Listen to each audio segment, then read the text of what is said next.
첫 오후 예배 이제 문을 열기 위해서 우리 중직자 여러분께서 특송으로 섬겨 주셨습니다. 여러분 덕분에 제가 조금 긴장했었는데 좀 풀렸어요. 네, 이렇게 어려운 찬양을 너무 잘 소화해 주셔서 더 열심히 섬겨 주시라고 우리 박수 한 번 더 보내드리도록 하겠습니다. 감사합니다.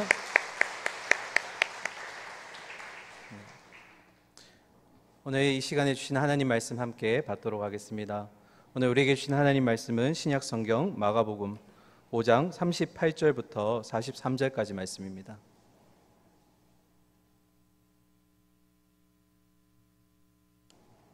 신약 성경 61면에 있습니다. 마가복음 5장 38절부터 43절까지 12의 인생 두 번째 시간 함께 말씀 나누겠습니다. 교독하도록 하겠습니다. 38절입니다. 회당장의 집에 함께 가사 떠드는 것과 사람들이 울며 심히 통곡함을 보시고 들어가서 그들에게 이르시되 너희가 어찌하여 떠들며 우느냐 이 아이가 죽은 것이 아니라 잔다 하시니 그들이 비웃더라. 예수께서 그들을 다 내보내신 후에 아이의 부모와 또 자기와 함께한 자들을 데리시고 아이 있는 곳에 들어가사 그 아이의 손을 잡고 이르시되 달리라고 마시니 번역하면 곧 내가 내게 말하노니 소녀야 일어나라 하심이라. 소녀가 곧 일어나서 걸으니 나이가 12살이라. 사람들이 곧 크게 놀라고 놀라거늘 예수께서 이 일을 아무도 알지 못하게 하라고 그들을 많이 경계하시고 이에 소녀에게 먹을 것을 주라 하시니라. 아멘. 여러분 940일입니다. 어떤 숫자일까요? 다시 오후 예배가 시작된 게 이제 940일째가 됩니다. 2년 6개월 만인데요. 함께 찬양도 해주셨고 또 예배를 여니까 또 새로운 감동이 있는 것 같습니다. 우리 앞뒤 좌우의 성도님들께 이렇게 한번 인사했으면 좋겠습니다. 함께 예배함이 기쁨입니다. 네. 함께 예배함이 감사입니다. 한 번 더 인사하겠습니다. 조이지 맙시다. 일전에 제가 말씀드린 적 있죠. 예배 말씀 때 그렇게 주무시던 분이 축도 끝나고 나가서 인사드릴 때 은혜 받았어요. 그게 오후 예배였습니다. 이 감동 이게 그대로 가야 되는데 여기서부터 이제 조금씩 주무시더라고요. 핸드폰도 가끔 울리고. 그래서 여러분 제가 지난번에 말씀드렸죠. 설교자의 설교 시작 전에 주무시는 건 누구 탓이다? 여러분 탓이고 중간에 주무시는 건 제 목소리가 너무 좋아서 그런 걸로 알고 말씀을 오늘 함께 나누도록 하겠습니다. 우리 지난 수요 예배 때 열둘이라는 두 교집합의 인생 중에 한 여인, 불치병에 걸린 한 여인의 스토리에 대해서 살펴보았습니다. 그녀는 12해 동안 혈루증을 앓고 있었습니다. 곧 피가 멈추지 않는 만성자궁 유출병이라는 병을 가지고 있는 여자였습니다. 부정한 인생이었고요. 죄인으로 낙인 찍혀버린 인생. 그녀의 인생이 결국 인간의 능력으로는 더 이상 아무것도 할 수 없는 절망적인 상황을 우리에게 보여주었습니다. 그때 어디선가 그녀에게 예수님에 대한 소식이 들려옵니다. 그러면서 그녀는 그 소식을 듣고 다시 자신을 일으켜 세우고 과감한 결단과 행동을 하게 됩니다. 그래, 내가 예수님의 옷 그 끝자락만 손잡을 수 있다면, 손을 댈 수 있다면 나는 구원을 받을 것이다. 예수님의 그 옷 끝자락만 잡을 수 있다면. 그런 그 여인에게 예수님은 가지 않고서도 말씀으로 회당장 딸을 고치실 수 있음에도 불구하고 발걸음을 옮기셨습니다. 그 이유는 결국 아무도 그 부정한 인생을 도와주지 않는 그 인생 가운데 찾아가셔서 참된 회복을 주시고 구원을 주시기 위함이셨습니다. 그녀의 믿음을 보신 예수님이 그곳에 모인 모든 무리에게 선포하셨습니다. 딸아, 내 믿음이 너를 구원하였으니 평안히 가라. 내 병에서 놓여 건강할지어다. 아멘. 여러분 모두가 놀란 자리였습니다. 모두가 놀라는 그 자리에 단 한 사람, 여전히 힘들어하는 한 영혼이 있었으니 바로 죽어가는 딸을 지금 두고 있는 야이로라는 사람입니다. 22절과 23절 우리 말씀 화면 보면서 함께 읽겠습니다. 시작.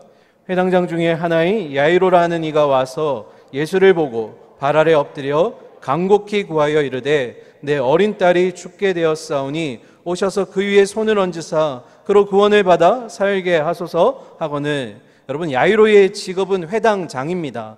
회당의 사람들을 관리하는 직업이고 공공의 예배를 주관하는 자이며 두루마리 등을 관리하는 아주 직급이 높은 자입니다. 결국 이 사람은 유대인 사회에서 높은 직위와 백성들로부터 존경받는 인물이었습니다. 여러분, 누가복음 8장에 보시면 동일 본문에 이 야이로의 딸이 12살이고요 외동딸이라고 기록되어 있습니다. 그런 그 딸이 죽음이 임박하니 예수님 앞에 나와 치유해 주시기를 지금 간구하고 있는 것입니다. 여러분, 이 사실이 얼마나 놀라운 일입니까? 유대인 사회에서 높은 덕망을 쌓고 있고 존경을 받던 회당장이 아무런 검증이 되지 않은 30살 한 청년의 앞에 무릎을 꿇고 자신의 딸을 치유해 주기를 지금 부탁하고 있는 것입니다. 여러분, 여기서 우리는 세 가지를 알 수 있습니다. 첫 번째는 유대교의 한계성을 보여주고 있다라는 겁니다. 야이로의 이름의 뜻은 깨우치게 하는 자, 그리고 빛나게 하는 자입니다. 계몽가라고도 하죠. 조금 더 확대해서 이름을 해석하면 그의 이름은 살리는 자입니다. 그러나 그 이름에 걸맞지 않게 그녀의 딸을 고치지 못합니다. 이건 결국 사람을 살리겠다라는 그런 유대교의 한계성을 보고 있는 것입니다. 이제 더 이상 유대교는 사람을 살리지도 못하며 빛을 보여주지도 못하는 그런 역할밖에 할 수가 없는 것입니다. 오히려 그들이 만든 계명과 전통, 그것들로 사람들을 나누고 그리고 차별하고 죽이기까지 했습니다. 우리가 또 한 가지 알 수 있는 것은 두 번째로 이 야이로가 혈루증 여인처럼 모든 수치를 이겨내고 예수님 앞에 나왔다라는 것입니다. 회당장이 자기의 수치와 부끄러움을 무릅쓰고서라도 예수님 앞에 나와 엎드려 절한 이유는 자신에게 딸의 문제를 해결할 수 없다라는 것을 알았기 때문입니다. 여러분, 여기서 우리는 야이로에 대해서 배워야 할 게 있습니다. 그것은 바로 우리가 살아가다가 내가 해결할 수 없는 문제나 어려움을 만나게 되면 그것은 반드시 그 문제를 가지고 주님 앞에 나아가야 할 때라는 것입니다.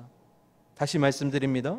우리가 살아가다가 내가 해결할 수 없는 문제를 만나게 되면, 내가 해결할 수 없는 어려움을 만나게 되면 그것은 반드시 그 문제를 가지고 주님 앞에 나아가라는 사인이라는 것입니다. 그렇게 야이로는 주님 앞에 나아갔습니다. 여러분, 혈루증 여인이 12년 동안 그 세월을 허비했던 이유가 무엇입니까? 이 의사 만나보고 저 의사 만나보면서 결국 병을 치유받기를 원했지만 그 사람들 중에 아무도 그를 고쳐줄 수 없다라는 것을 깨닫는 12년이었습니다. 살아가면서 내가 해결할 수 없는 문제를 만나게 되면 여러분, 그때는 주님이 여러분을 부르시는 시간입니다. 이 사실을 꼭 기억하시기 바랍니다. 그래서 그 문제를 들고 주님 앞에 나아가셔야 됩니다. 세 번째로 우리가 알 수 있는 건 바로 야이로의 겸손함과 그리고 간절함입니다. 예수님을 본 야이로는 두 가지 행동을 우리에게 보여줍니다. 첫 번째, 발 아래 엎드려, 그리고 두 번째, 간곡히 구하여. 앞에서도 말씀드렸지만 야이로는 회당장입니다. 그럼에도 불구하고 이 검증되지 않은 무명의 예수님께 나와 겸손함과 간절함과 절박함으로 구했다라는 것입니다. 여러분, 우리도 동일합니다. 예수님 앞에 나아갈 때 간절하셔야 됩니다. 겸손하셔야 됩니다. 우리의 완고함과 아집과 이기적인 모습을 내려놓아야 한다는 것입니다. 야, 내가 사회에서 이 정도인데, 내가 누군데, 나는 이 정도 능력이 있는데, 내가 가진 게 얼마나 많은데. 여러분, 이러한 모습이 신앙생활 안에서도 드러납니다. 내가 이 정도로 열심히 기도했는데, 내가 이만큼 교회에 헌신했는데 하나님이 그 정도이면 내 기도를 들어주시지 않을까? 내가 이 정도 기도했으면 하나님이 응답해 주시지 않을까? 이런 이기적인 모습으로 기도할 때 겸손함 대신 오만함이 그 자리를 차지하게 됩니다. 여러분, 제가 일전에 제가 자주 접하는 글 쓰시는 신재웅 목사님이란 분이 계시는데, 이분이 페이지 처치의 저자이십니다. 얼마 전에 그분 목사님의 글을 함께 읽게 되었는데요. 제목이 이렇습니다. 사실은 기도에 응답하지 않으신다. 제가 읽어드릴 테니까 여러분 집중해서 한번 들어주시기 바랍니다. 하나님은 기도에 응답하지 않으신다. 하나님은 기도에 대답하신다. 응답은 내가 답을 내리는 것이고 대답은 하나님의 답을 내리는 것이다. 기도에 대한 하나님의 반응을 응답이라고 생각하면 기도대로 안 해주시면 응답이 아닌 게 되고 기도대로 해주셔야 응답이라고 생각한다. 나는 이미 답을 내렸고 그 답을 그대로 응해 주셔야 응답이라고 하기 때문이다. 하지만 기도는 내가 아니라 하나님이 답을 내리는 것이다. 여러분 어떻습니까? 우리가 이미 기도하면서 답을 정해놓고 하는 기도, 내가 이 정도 기도했는데 하나님이 응답해 주셔야지 하는 기도, 거기서 오는 간절함은 죄송하지만 그냥 껍데기일 수 있고요, 우리의 교만과 위선을 가림막이 될 것입니다. 여러분 겸손함으로 나아가셔야 됩니다. 주님 앞에 간절함으로 나아가셔야 됩니다. 그러면 여러분 왜 간절해야 될까요? 왜 겸손해야 될까요? 말씀이 우리에게 답을 주고 있습니다. 우리 시편 145편 18절과 19절 화면 보면서 함께 읽겠습니다. 시작. 여호와께서는 자기에게 간구하는 모든 자, 곧 진실하게 간구하는 모든 자에게 가까이 하시는도다. 그는 자기를 경외하는 자들의 소원을 이루시며 또 그들의 부르짖음을 들으사 구원하시리로다. 아멘. 여호와께서는 어떤 분이요? 자기에게 간구하는 자, 곧 진실하게 간구하는 자, 그리고 경외하는 자들의 그 기도를 들으신다라는 겁니다. 겸손한 자, 하나님을 경외할 줄 아는 자, 하나님의 기도의 응답을 받을 수 있다라는 것입니다. 제가 본문을 보면서 야이로에게서 한 가지 더 놀라운 사실을 하나 깨달았는데요. 여러분 본문을 쭉 읽어보시면 예수님이 혈루증 여인을 치유하시는 동안 야이로가 어떤 말과 어떤 행동을 했다는 기록이 전혀 되어 있지 않습니다. 그래서 제가 생각해 봤어요. 내가 만일 야이로라면 어땠을까? 내가 만일 야이로라면 어떤 심정이었을까?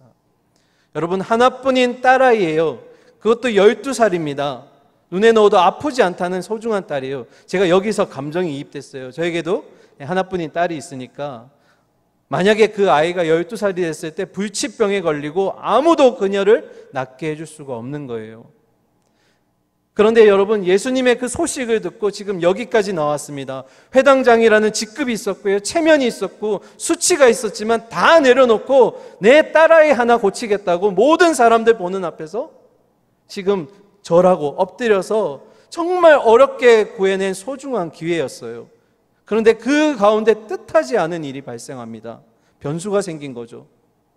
어떻게든 빨리 가셔야 될 예수님이신데 갑자기 그 자리에 멈추시더니 뒤돌아보시고 이렇게 말씀하시는 겁니다. 누가 나에게 옷에 손을 대었느냐? 한 번의 말씀에 끝내지 않으시고 계속 물으시는 거예요. 누가 내 옷에 손을 대었니? 제자들이 말했듯이 수많은 인파가 예수님을 둘러싸고 있고 누가 누구를 만지는지 모르는 이 상황 가운데 예수님의 옷에 손을 대는 것이 뭐가 그리 대수라고 멈추고 계속 질문하시는 것일까? 지금 빨리 가셔야 되는데 빨리 가지 않으시면 내 딸아이가 지금 죽을 것 같은데 안절부절하며 아마도 이 야이로의 얼굴이 사색이 되었을 거예요. 예수님 지금 뭐 하시는 겁니까? 빨리 가셔야죠. 이 모습은 마치 풍랑이 있는 그 갈릴리 바다에서 제자들이 배끝에서 주무시는 예수님을 향해 예수님 지금 우리가 죽게 되었는데 왜 우리를 돌보지 않으십니까? 항변하는 것과 마치 같은 모습일 겁니다. 그런데 여러분 놀랍게도 야이로는 침묵합니다.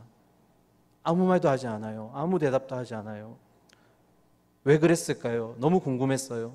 그런데 마지막 혈루증 앓는 여인의 그 앞에서 예수님이 선포하시는 모습을 야이로가 본 겁니다.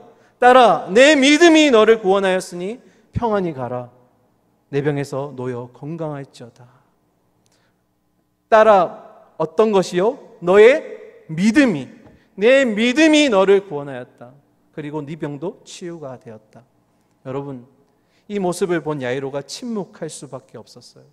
그런데 본문은 더 깊은 슬픔으로 빠져들게 합니다. 35절입니다. 우리 화면 보면서 함께 읽겠습니다. 시작. 아직 예수께서 말씀하실 때에 회당장의 집에서 사람들이 와서 회당장에게 이르되 당신의 딸이 죽었나이다. 어찌하여 선생을 더 괴롭게 하나이까? 비보가 날라듭니다. 죽어가는 내 딸, 예수님이 조금만 더 서두셨더라면 혹시나 안 죽을 수도 있었는데. 그런데 이 얘기를 마치 기다렸다는 듯이 예수님이 듣자마자 회당장에게 이렇게 말씀하세요. 36절입니다. 예수께서 그 하는 말을 곁에서 들으시고 회당장에게 이르시되, 같이 읽겠습니다. 두려워하지 말고 뭐 하기만 하라고요? 믿기만 하라. 죽은 후에 믿기만 하라. 두려워하지 마라. 누가복음 8장 50절에 동일한 사건에 이렇게 기록합니다. 두려워하지 말고 믿기만 하라. 그리하면 네 딸이 구원을 얻으리라. 여러분, 지금 딸은 죽었습니다. 조금 일찍 갔더라면 혹시나 소망이 있을지 모르는데 죽어버렸어요. 그런데 예수님이 뭐라고 말씀하시죠? 나니 두려워하지 마. 믿기만 해. 그러면 구원 받을 거야. 여러분이 혈루증 여인과 지금 야이로의 딸에게서 지금 회당장의 이 모습 가운데 공통점이 있습니다. 딸아, 너의 믿음이. 회당장에는 뭐라고요? 두려워하지 말고 믿기만 하라. 나를 믿어라. 두려워하지 말라. 어떤 공통점이 있죠? 믿음이라는 겁니다. 여러분, 혈루증 여인이 고침을 받은 건 믿음의 어떤 능력이 있어서가 아니에요. 예수님이 치유하시는 능력이 있기 때문입니다. 그런데 예수님이 지금 이들의 믿음을 굉장히 중요시하게 평가하고 있는 거예요. 이 믿음의 반응에 대해서 예수님이 지금 계속해서 주목하고 계시는 겁니다. 그러면 여러분, 왜 예수님이 더 가지 않고 지체하셨을까요?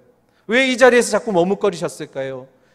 혈루증 앓는 여인에게는 그녀의 믿음에 대해서 구원과 치유를 선포하기 위함이셨다면, 회당장에게는 두려워하지 마, 믿기만 해, 이 말씀을 선포하시기 위해서였다라는 겁니다. 믿음 때문에. 이 믿음을 얘기하시려고. 그리고 발걸음을 옮기셨던 그 예수님의 마지막이 회당장의 집에 도착하게 됩니다. 38절입니다. 회당장의 집에 함께 가서 떠드는 것과 사람들이 울며 심히 통곡함을 보시고. 동일한 본문이 마태복음 9장에 보시면 예수께서 그 관리의 집에 가서 피리 부는 자들과 떠드는 무리를 보시고. 여러분, 아까 제가 회당장의 모습을 통해 첫 번째로 알 수 있는 게 뭐라고 말씀드렸죠? 유대교의 한계성. 여러분, 이 회당장의 지금 집의 모습이 딱 그거예요. 유대교에 이제 남아있는 게 뭡니까 했을 때 첫 번째 사람들이 우는 소리고요. 그리고 두 번째 통곡하는 소리고 피리 부는 자들의 소리, 떠드는 소리밖에 없는 거예요. 여기에는 아무 소망이 없다라는 겁니다. 유대교에는 아무 희망이 없다는 걸 지금 야이로의 집을 통해서 보여주고 있습니다. 그때 예수님이 획기적인 말씀을 하시죠. 39절입니다. 같이 읽겠습니다. 시작. 들어가서 그들에게 이르시되 너희가 어찌하여 떠들며 우느냐? 이 아이가 죽은 것이 아니라 잔다 하시니. 여러분, 예수님이 죽음을 뭘로 표현하셨죠? 잔다. 잠은 뭘 전제로 하고 있습니까? 깰 것이라는 걸 지금 전제하고 있어요. 그러니까 예수님은 죽음에 대해서 이 아이가 죽은 게 맞지만 마치 자는 것과 같아서 일어날 것이라고 지금 얘기하는 겁니다. 근데 참 놀랍게도요, 아까 그 앞에서 웃고 떠들고 그리고 울고 통곡하며 피리 부는 자들이 이 예수님의 말씀을 들었을 때 어떻게 반응하는지 한번 보겠습니다. 40절 상반절입니다. 그들이 뭐 했다고요? 비웃더라. 제가 여기서 충격을 받았어요. 어떤 충격을 받았냐면, 예수님이 그렇게 믿음을 강조하셨잖아요. 두려워하지 마, 믿기만 해. 근데 여러분, 이 예수님의 잔다, 곧 깨어날 거라는 이 말씀 가운데 이들이 뭐 했다고요? 비웃었다라는 거예요. 뭐 하는 겁니까? 예수님의 말씀에 대해서 지금 자신의 몇 안 되는 지식, 그 경험들 가지고 예수님의 말씀을 비추어 보니까 이해할 수 없는 거예요. 일어날 수 없는 일이에요. 예수님 아무리 그래도 그렇지 죽은 자에게 잔다니요. 누구의 지금 평가입니까? 이 물려든 군중들 사이에서 내가 경험한 지식으로는, 나의 이 부족한 경험으로는 이런 평가밖에 나올 수가 없는 거예요. 여러분, 우리의 좁은 지식과 한계를 가진 우리의 유한한 경험을 가지고 무한하시고 전지전능하신 하나님을 판단하며 뭐 할 수밖에 없는 거예요? 비웃을 수밖에 없는 거예요. 예수님 어떻게 예수님이 무리를 걸으십니까? 예수님 어떻게 강풍을 잠잠하게 하세요? 예수님 어떻게 죽은 아이를 보고 잔다고 얘기하실 수가 있어요? 이게 어디서부터 나온다고요? 우리의 지식과 우리의 경험으로 전지전능하신 예수님, 무한하신 예수님을 평가하게 되면 이런 결과가 나온다라는 겁니다. 제가 놀랐던 건 이 다음 장면입니다. 여러분, 비웃던 자들이 어떻게 되었을까요? 우리 그 결론을 함께 보겠습니다. 40절과 41절 같이 읽겠습니다. 시작. 그들이 비웃더라. 예수께서 그들을 어떻게 했다고요? 다 내보내신 후에 아이의 부모와 또 자기와 함께한 자들을 데리시고 아이 있는 곳에 들어가사 그 아이의 손을 잡고 이르시되 달리다고 마시니, 번역하면 곧 내가 내게 말하느니 소녀야 일어나라 하심이라. 아멘. 여러분, 예수님을 향해 비웃던 자들 어떻게 됐다고요? 예수님이 다 내보내셨어요. 여러분, 비극적의 가장 비극이 이겁니다. 뭘까요? 평생에 한번 볼까 말까 하는 이 부활의 현장, 달리다곰의 현장에서 그들이 지금 그 현장의 자리에 없었다라는 거예요. 이게 얼마나 큰 충격이에요, 여러분. 부활의 현장, 생명이 다시 살아나는 그 생생한 그 현장, 그 은혜의 자리에 그들이 함께할 수 없었다라는 비극이죠, 비극. 그 소중한 경험의 기회를 놓치게 되었다라는 거예요. 비웃어서 불신앙의 결과입니다, 여러분. 그래서 여러분, 우리는 늘 기도해야 합니다. 무슨 기도를 해야 될까요? 무한하신 하나님의 경륜과 전지전능하신 하나님 능력 앞에 늘 겸손함과 간절함으로 반응함으로써 달리다곰의 은혜의 현장에 내가 머물 수 있도록 기도해야 된다는 겁니다. 비웃어버리면 어떻게 되는 거예요? 이 현장에서 없어지는 거예요. 여러분, 사랑하는 우리 오후 예배 드리시는 성도님들, 이 달리다곰의 현장에 함께 하시기를 소망합니다. 겸손함으로, 간절함으로, 비웃지 않고 무한하신 우리 하나님, 전지전능하신 우리 하나님, 그 하나님 믿고 따라가면 우리가 이 기적의 현장에, 생생한 은혜의 현장에 함께 할 줄 믿습니다. 그래서 기도하셔야 돼요. 내가 이 자리에 있길 원한다고. 두 번째, 우리는 늘 우리의 믿음을 점검해야 됩니다. 다시요, 우리의 믿음을 점검해야 됩니다. 고린도서 13장 5절입니다. 너희는 믿음 안에 있는가? 너희 자신을 시험하고 너희 자신을 확증하라. 예수 그리스도께서 너희 안에 계신 줄을 너희가 스스로 알지 못하느냐? 그렇지 않으면 너희는 버림받은 자니라. 너희는 믿음 안에 있는가? 너희 자신을 뭐하라고요? 시험하라. 너희 자신을 확증하라. 여러분, 우리는 늘 믿음을 점검해야 됩니다. 회당장 야이로의 딸이 고침받을 수 있었던 이유가 바로 이것 때문이에요. 야이로의 믿음의 태도에 대해서 예수님이 기뻐하셨다라는 겁니다. 자신의 문제를 가지고 자기가 끙끙 앓는 게 아니라 예수님 앞에 나와서 무릎 꿇고 기도하는 가운데 예수님 좀 도와주세요 간구했을 때 그 믿음을 보시고 예수님이 기뻐하셨다라는 겁니다. 그런 믿음이 있는지 우리가 늘 점검해야 된다라는 거죠. 여러분, 이런 야이로의 믿음에 대해서 예수님이 두 가지 놀라운 은혜를 허락하십니다. 오늘 마지막인데요, 제가 여러분에게 이 은혜가 함께하기를 원해서 이 본문을 나누고 있습니다. 첫 번째, 그 야이로와 함께 동행하셨다라는 겁니다. 24절 상반절에 보겠습니다. 이에 그와 함께 가실세. 여러분, 이전에 말씀드렸죠. 예수님이 가셔야 야이로의 딸이 회복됩니까? 그 집에 들어가셔서 뭔가를 하셔야만 예수님이, 그래야지 그 딸이 살아날까요? 아니요. 있는 그 자리에서 말씀하셔도 됩니다. 우리 늘 보았잖아요, 말씀을 통해서. 근데 왜 예수님이 가셨을까요? 첫 번째는 당연히 혈루증 여인을 만나기 위해서였죠. 하지만 이 야이로의 간곡한 부탁 가운데 그의 믿음을 보시고, 그래, 내가 너와 함께 갈게. 그 고통의 현장 속으로 내가 함께 갈게. 여러분, 어디를 가시든 주님이 함께 하실 겁니다. 여러분이 믿음으로 함께 고백하실 수 있다면 그 믿음을 기쁘게 여기셔서 기쁜 곳이나 슬픈 곳이나 메마른 땅이나 사망이 어딘가에도 캄캄한 곳일지라도 주님이 함께 하십니다. 여러분, 주님이 가장 큰 고통을 겪으셨잖아요. 십자가라는 그 죽음 가운데 고통을 겪으셨던 주님이시잖아요. 그래서 주님이 우리 고통을 너무나 잘 아시죠. 그리고 함께 하시죠. 내가 너를 잘 안다. 두 번째, 예수님께서 허락하신 그 놀라운 은혜는 바로 야이로의 딸에게 부활과 그 이후에 새로운 삶을 허락하셨다라는 겁니다. 42절 상반절을 보시면 이렇게 기록됩니다. 소녀가 곧 일어나서 예수님께서 깨어나게 하셨습니다. 그 뒤로 어떻게 됐다고요? 걸으니 나이가 12살이더라. 어떤 의미입니까? 이제 새로운 삶이 시작된 거예요. 그녀의 인생 가운데.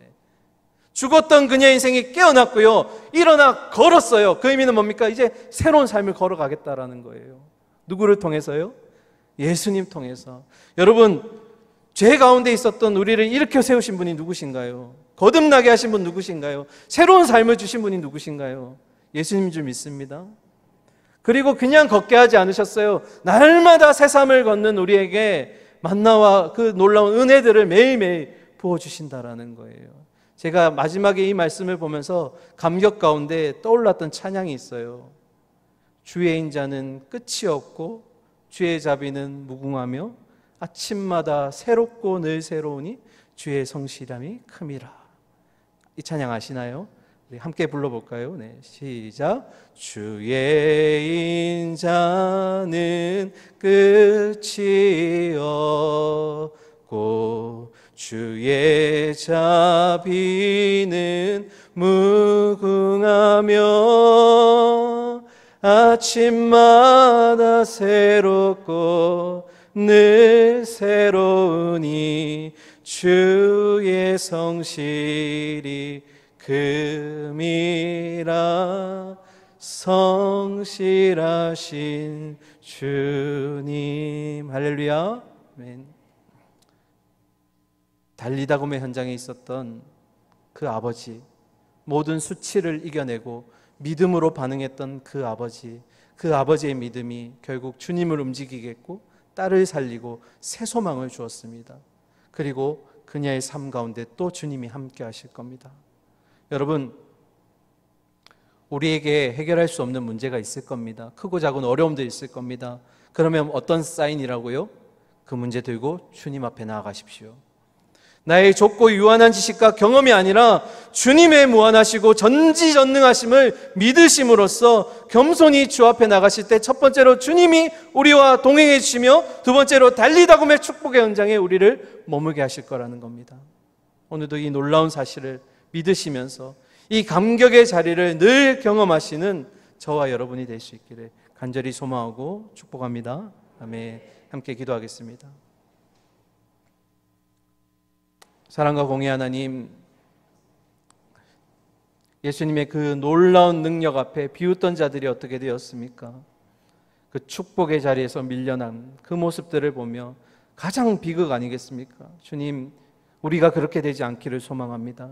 주님이 마련해 주신 그 살아생생한 그 놀라운 달리다곰의 현장에 우리가 있게 하여 주시옵소서. 새 생명이 부활하는 그 자리에 우리가 믿음으로 반응하며 간절함으로 나아가면 우리가 그 현장에 있을 줄 믿습니다. 하나님, 때로는 고통 가운데 있을 때도 주님이 나와 함께 하심을 기억하며 난이 두려워하지 말라 믿기만 하라 하셨던 그 예수님의 말씀을 우리 가슴에 깊이 새기고 나아갈 수 있는 이번 한 주가 되기를 소망하며 우리의 남은 인생이 되기를 소망합니다. 예수님, 우리를 그냥 두고 걷게 하지 않으셨습니다. 날마다 만나의 은혜를 주시는 성실의 주님이 우리와 함께 하실 줄 믿습니다. 그 주님이 우리와 함께 하심을 믿으며 어디가 되었든 주님 동행하시는 그 주님과 함께 날마다 기쁨으로 찬양하며 걸어가는 우리가 되기를 소망합니다. 늘 함께 하시면서 새 힘 주시는 그 주님께 찬양하는 우리의 삶이 되게 하여 주시옵소서. 살아계신 예수 그리스도 이름으로 기도드립니다. 아멘.